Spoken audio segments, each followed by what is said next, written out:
Assalamualaikum warahmatullahi ta'ala wabarakatuh. Bismillah walhamdulillah assalatu wassalamu ala asyrafil mursalin wa ala alihi wa sahbihi ajma'in amma ba'd. സ്നേഹം നിറഞ്ഞ ഉസ്താദുമാർ, വിധികർത്താക്കൾ, സ്നേഹം നിറഞ്ഞ കൂട്ടുകാർ, പ്രിയപ്പെട്ട രക്ഷിതാക്കൾ, തിരുനബി സല്ലല്ലാഹു അലൈഹി വസല്ലം തങ്ങളുടെ 1500 ജന്മദിനം ആഘോഷിക്കുന്ന ഈ വേളയിൽ സമസ്ത നൂറിന്റെ നിറവിൽ എന്ന വിഷയത്തെക്കുറിച്ച് അല്പം സംസാരിക്കാൻ ഞാൻ ആഗ്രഹിക്കുന്നു. അതിനെന്നെ തുണച്ച സർവശക്തനായ അല്ലാഹുവിനെ ഞാൻ സ്തുതിക്കുന്നു. അൽഹംദുലില്ലാഹ്. എന്തായിരുന്നു സമസ്ത കേരള ജമിയത്തുൽ ഉലമയുടെ പിറവിക്ക് കാരണം? നമുക്കറിയാം, മാലിക് ബിൻ ദിനാറിന്റെ പ്രവാചകന്റെ കാലത്ത് തന്നെ ഇസ്ലാം കടന്നു വന്ന പ്രദേശമാണ് നമ്മുടെ കേരളം. ശേഷം 800 വർഷത്തോളം പ്രയാസങ്ങളില്ലാതെ, പ്രശ്നങ്ങളില്ലാതെ, ഐക്യത്തോടു കൂടി, സമാധാനത്തോടു കൂടി മുസ്ലിം സമൂഹം കേരളത്തിൽ ജീവിച്ചു വന്നു. ആ ഇടക്കാണ് ഹജ്ജ് തീർത്ഥാടകരെ പോലും കടലിന്റെ ആഴിലേക്ക് തള്ളിയെറിഞ്ഞുകൊണ്ട് പൂരയുടെ പര്യായമായ പോർച്ചുഗീസ് നാവികനായ വാസ്കോ ഡ ഗാമ 1498 കാപ്പാട് കപ്പൽ വന്നു. ശേഷം പോർച്ചുഗീസുകാർ മുസ്ലിം ഭവനങ്ങൾ അഗ്നിക്കിരയാക്കിയപ്പോൾ, മസ്ജിദുകൾ തകർത്തപ്പോൾ, പെൺകുട്ടികളെ ബലാത്സംഗം ചെയ്തപ്പോൾ പോർച്ചുഗീസുകാർക്കെതിരെ സന്ധിയില്ലാ സമരവുമായി മുസ്ലിംകൾ രംഗത്തിറങ്ങി. പോർച്ചുഗീസുകാരുടെ ആധിപത്യം അവസാനിച്ചപ്പോൾ ബ്രിട്ടീഷുകാർ ഇന്ത്യയിലെത്തി.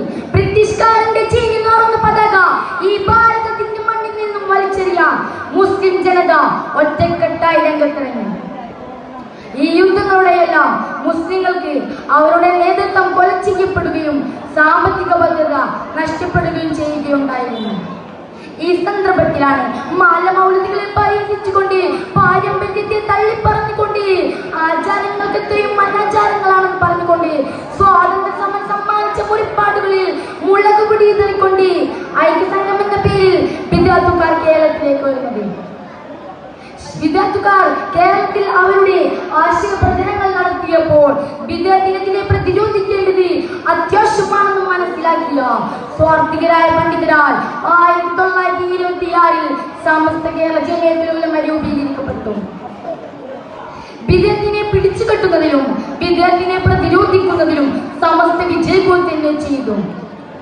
വിദ്യാർത്ഥിക്കാരുടെയും കള്ളത്തെരീക്കത്തുകാരുടെയും വലയിൽപ്പെടാതെ കള്ളക്കോയി തന്റെ കുഞ്ഞിനെ സംരക്ഷിക്കുന്നത് പോലെ സമസ്ത ഈ ഉമ്മത്തിനെ ചേർത്ത് നിർത്തി.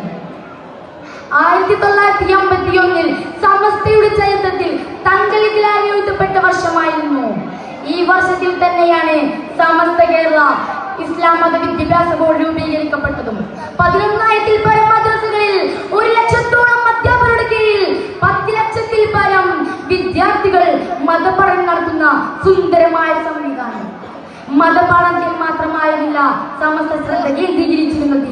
ഈ മുസ്ലിം ഉമ്മത്തിന്റെ എല്ലാ ആവശ്യത്തിലും സമസ്ത വ്യക്തമായ ദിശാബോധം ഈ ഉമ്മത്തിന് നൽകി. മുസ്ലിം ഉമ്മത്തെ എപ്പോഴൊക്കെ വെല്ലുവിളികൾ നേരിട്ടോ അപ്പോഴൊക്കെ സമസ്ത മുന്നിൽ നിന്ന് പ്രതിരോധം തീർത്തു. 1980-കളിലെ മിടിക്കുന്ന വാർത്തകൾ അപ്പവും മരുന്നും നൽകി, പണച്ചാക്കും മരച്ചാക്കും നൽകി ക്രിസ്ത്യൻ മിഷണറിമാർ മലപ്പുറം ജില്ലയിലെ ഏതാനും മുസ്ലിം കുടുംബങ്ങളെ മതം മാറ്റിയപ്പോൾ സമസ്തയുടെ നായകനായ സയ്യിദുനാ ശംസുൽ ഉലമ പാതിമാരെ മുന്നിൽ നിർത്തിയ പ്രഭാഷണം അങ്ങ് വത്തിക്കാനിയെ പോലും പിടിച്ചു കുലുക്കി. 2018-ലെ ഭീതി നിറഞ്ഞ ദിനങ്ങൾ പൗരത്വ ബിൽ നടപ്പാക്കാനായി കേന്ദ്ര സർക്കാർ വന്നപ്പോൾ ഈ ഉമ്മത്തിന്റെ മനസ്സ് മേഘാവൃതമായ ആകാശം പോലെയായി. ഞങ്ങൾ കുടിയിറക്കപ്പെടുമോ? ഞങ്ങളുടെ വീടും നാടും നഷ്ടപ്പെടുമോ?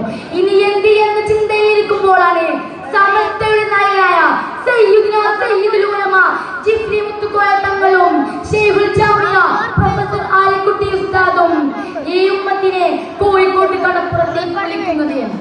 അരികെ എത്തിയ പ്രയാസങ്ങളോട് സയ്യിദുൽ ഉലമ പറഞ്ഞു, നിങ്ങളെ ആരും കുടിയിറക്കില്ല, നിങ്ങളെ ഒരാളെ കുടിയിറക്കാൻ ഞങ്ങൾ സമ്മതിക്കുകയുമില്ല. ഈ വാക്കുകൾ ആ മുസ്ലിം കുടുംബത്തിന് വലിയ ആശ്വാസം പകർന്നു. ഇന്ന് സമസ്ത വളർന്നു പന്തലിച്ചിരിക്കുകയാണ്. സുന്നി അഫ്ഗാനും സത്യദാറും അൽ മുഅല്ലിമും ആ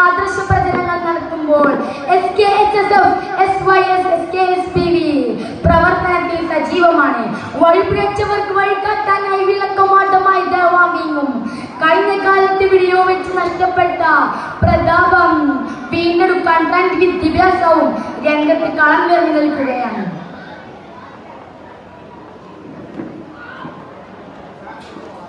ഇത്രയും പറഞ്ഞുകൊണ്ട് എന്റെ പ്രതിമ നിർത്തുന്നു. ശ്രദ്ധിക്കുക.